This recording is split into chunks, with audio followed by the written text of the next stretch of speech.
darling, I simply can't make it. He'll have to wait. Yes, I know he's the latest heartthrob in the film world, but I've cancelled all engagements. I've far more important things to do. Bye, darling. Oh, my dears, that's my ex. I can't go herring off to Hollywood at the drop of a hat there. I'm a lady with a mission. Well, I know I don't look exactly the Crusader type, but I do love my simple possessions. I hate housework, dear, and pot plants and birds and animals. I think they're nicer than human beings, but things have reached an emergency. Well, my dear, I'm referring to our bodies, our figures, for lack of a better word. I mean, where are our bronze lifesavers and those long, leggy beach girls? We've become a nation of unfit fatties, and that's our national disaster, dears, the great Australian stomach. What do you think of Australian men, dear, with the stomach right out there? Not very attractive at all. I don't like them very much. You don't like them? No. Revolting. You really do think they're revolting? Just say that again, loud and clear, dear. It's disgusting. Yes, and you wouldn't have a piece of it, would you? Not really. It's not very appealing. Horrible if you sit down opposite one and Yes. there's got a big fat stomach hanging over his belt or something. Yes, it's revolting. Well, now, if he belonged to you, would you tell him he looked revolting? Yes. I think they're hideous. You think they're hideous? Well, Yes, that's... I do. I think they should do something about it. And you know what really worries me is that people just don't seem to care. Look, I'll show you what I mean. Do you think that Australians have got too large a stomachs? No fear. The more beer they have, the better. How many glasses of beer would you drink, now the honest truth, every day at lunch? About as many as I can fit in. Yeah, how many would that be? 10? 6? No, about 4. About 4? Yeah, I'm a liar too. Does it worry you that you're putting on almost thousands of calories every day? No. Well, what about a heart attack or a coronary? No.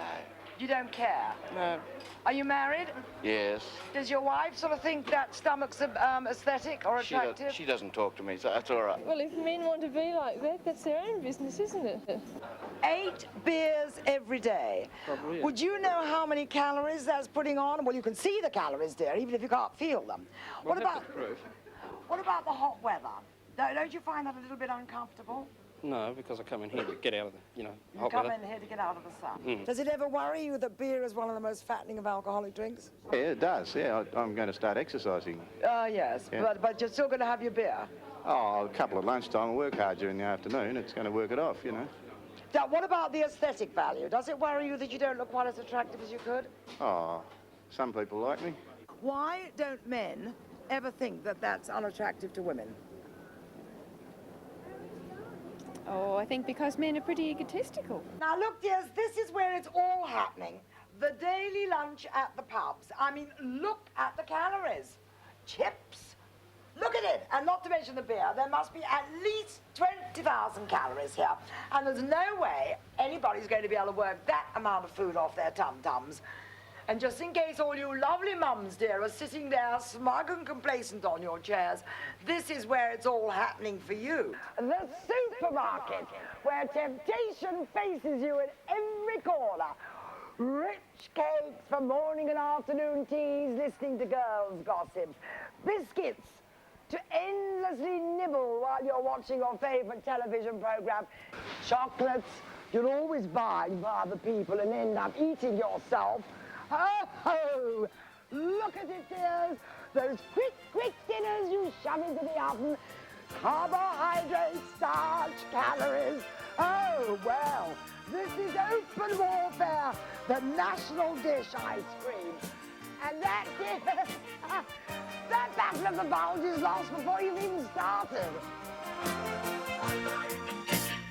Clean, natural, healthy foods, the relief. Of course, all that is terribly clever packaging. And talking of packaging, I know just the person to talk to. He's witty, he's clever, he's divine, and I've adored him for years. The one and only Phillip Adams. Let's see what he's got to say about the national disaster. Now, Phillip, when you created Norm, was this your overall image of the Australian, or was it a gross exaggeration? This is my expiation of guilt by offering everyone else in Australia as blood sacrifices on the high altar of sport. Really? I've been able to bludge happily ever since. You see, I don't hold with all this health nonsense that you're on about, Sue.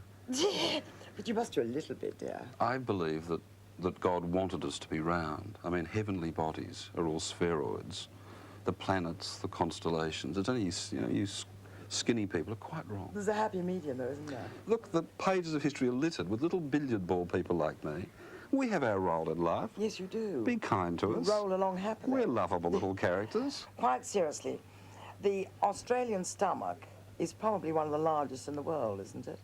I'm into cannibalism. I think the only hope for the future of mankind is that we eat each other, and I think we have a responsibility to build ourselves up so we can nourish the poor people of the world. I've always regarded this whole sporting thing in Australia as right-wing. When I was a sweet little boy at school, you'd be dragged up by the rotten prefects and they'd pick sides. I never got picked. I spent every sports day stuck down in the quince orchard reading dirty books. I've never forgiven the sporting system for that. When you have a shower, don't you find it's rather depressing when you wash your toes that you can't see them? I haven't seen my toes for years, but I That's what remember I them mean. vaguely from childhood. I mean, I don't have an urgent desire to You examine don't. my toes. But when you want to Other do parts of the anatomy are also rendered invisible. I want to ask you one personal question, right? Can I do that? Out of all the women in the world that you could have for dinner only, dinner, coffee and liqueurs, for conversation, who would you choose? I think the Queen, actually. Because you think that she's witty and charming and... Oh, no, I which just she like to is. take the mickey out of her for an hour. Well, that was the inimitable Phillip Adams. And as you can see, words failed me. Of course, you can be amusing about being overweight. But for most people, it's a very real problem and a sensitive problem. And I have two guests with me, Geraldine Evans and Captain Chris Watt, who have fought this battle and won. Geraldine, how much weight did you actually lose? 7 stone, a little more. That's 100 pounds. Yes. That's fantastic. What made you finally decide that you had to lose weight? I had told myself that I didn't want to be overweight anymore, and I suddenly realised that I wasn't looking as nice in my clothes as I wanted to look. Now, Chris, you're in the army. How much weight did you lose? I lost 57 pounds, which is 4 stone 1. So you were pretty enormous. Very fat. What did you eat that made you overweight? Or was it drinking? Mostly food. I'd eat nice deep fried fish and chips and apple pies and stacks of ice cream or cream cake. Right. So you both decided you were going to lose weight. What did you do? I consulted Weight Watchers and I went along, and I sat at the meeting and they took my height and gave me what they decided was a goal weight for my age, and I listened to everything that happened at the meeting and didn't really believe it and couldn't see that it would work, and I feel now that I went out to prove that it couldn't work. How long did it take you to lose that 100 pounds? It took me 18 months. What about you, Chris? Did you find it easy? Oh yes, it was, because I live at home. Cocktails, don't worry, beautiful. Right. I live at home, and instead of going into the officer's mess to eat lunch, I would simply go home and have a good nutritional meal. Isn't that one of the tremendous things about the Weight Watchers, that you can eat ordinary food and still lose weight? Oh yes, it is ordinary food. Oh, without a doubt, it's a success. Does it cost more to abide by the Weight Watchers program? In actual fact, I found no, it wasn't. It was one of my worries in the first place. But I found that I made a list of what I thought I would need during that week, and I would buy only that at the supermarket on the list. It fitted in with what my husband wanted to eat, and consequently I saved. Chris, what's the first decision you've got to make if you want to lose weight? I think the first thing you've got to do is you've got to say to yourself, I'm fat, I'm really overweight, that I've got to do something about it, and that I will do something about it, and that if I make a decision to do something, that I can succeed. Now, Geraldine, what advice can you give to all those people out there who want to lose weight? I think stop saying to yourself, why am I like this? But how can I get around this problem? And stop saying to yourself, I can't do it, but I will do it. And if the challenge is big enough, you will. A great friend, Bernard Bowler. Round, round, getting round, I'm getting round. Round, round, getting round, I'm getting round. My name it is Peter, my wife is Anita. Together we weigh 30 stone. The heart of the matter is that we get fatter, we huff and we puff and we groan. We went to old Proctor, the family doctor. He certainly gave us a shock of hope, not a glimmer. Unless we get slimmer, our tickers will give up the talk. So it's run around, Peter, come along, Anita, don't eat any more. You'll feel much fitter and you'll be much better and you'll live till you're 94. I like to watch telly with beer in me belly, a dozen a day's about right. When I've had enough, I'll unsteadily shuffle to bed and go out like a light. The same with Anita, as I watch her eat herself steadily into her grave. She'll eat cake and salami, enough for an army, and still for some more she will crave. So it's a run around, Peter, come along, Anita, don't eat any more. You'll feel much fitter and you'll be much better and you'll live till you're 94. But now it's all changing, we're quite rearranging the lifestyle we're living each day. Each day just a bit of a try to get fitter, for where there's a will, there's a way. But we've not started slogging or frantically jogging, we're starting off slowly, you see.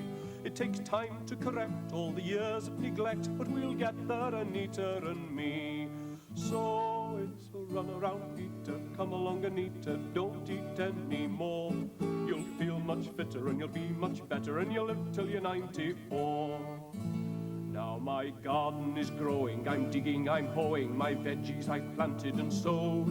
And Anita, she likes to go out on her bike, though she wobbles all over the road. And now that we're fitter, our love life is better, we're friskier every day.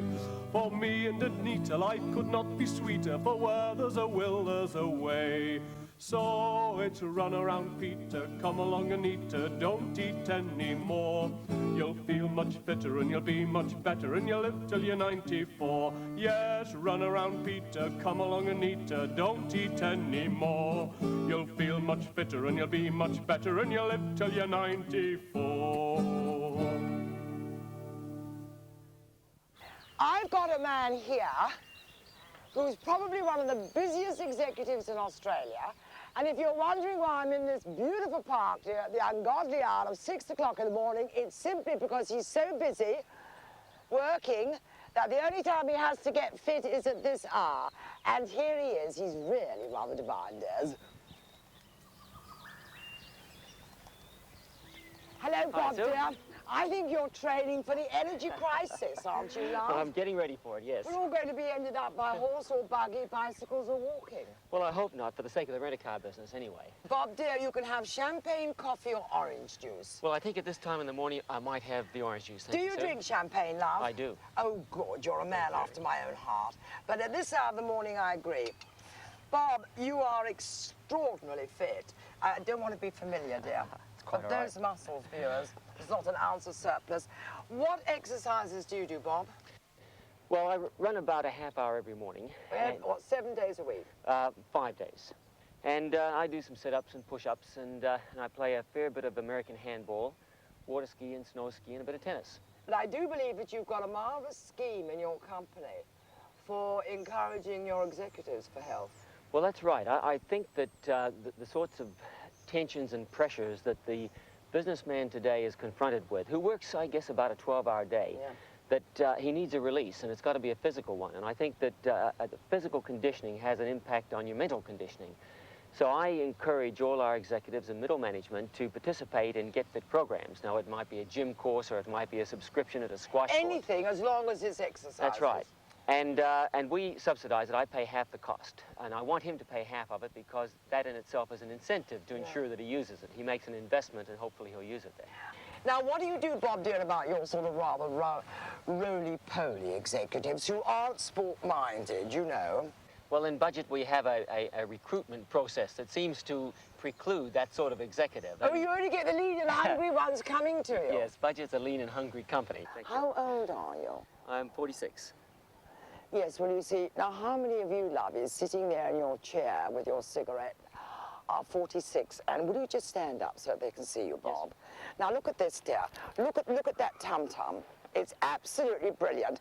Can I do a little jog with you? But don't go too fast, lovey, will you? Not too fast. And, Bob, dear, there's a slight problem. I'm going to Tassie, and you know, you can never get your car, dear, on a ship down there. Do you think that we could possibly do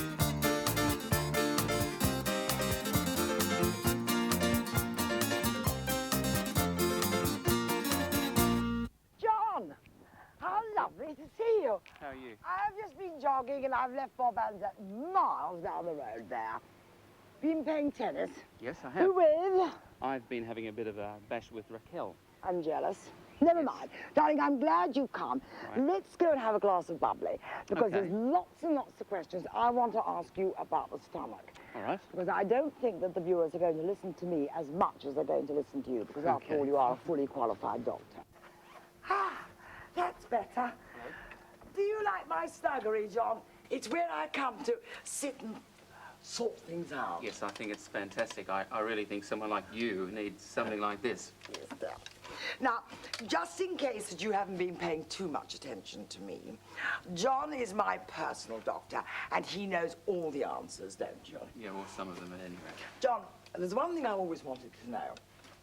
Why do men who are overweight have this great protuberance here, but are still slim round the hips? Yes. Whereas women who are overweight sort of spread everywhere, thighs, tummy. Women have something that men don't have. They have a subcutaneous layer of fatty tissue, which starts around the thighs and works up through the hips to the bust. Men don't have this. Most of their fatty tissue is concentrated around the tummy. And it all hangs out, and it's not really very nice, It's is it? terrible. It's really disgraceful. Well, you know what? Have you got an exercise that we could all start this very, very minute Right. to sort of try and get rid of this rather revolting sort of slag? Something we could do straight away, the two of us could do, and that'd be good because it's nice to do things together. Togetherness. Yeah. Right. Shake. Yes. Well, you have to undress me first, John. Oh, really? Yes, Okay. yes, yes. Okay, here we go. How's that? Yes.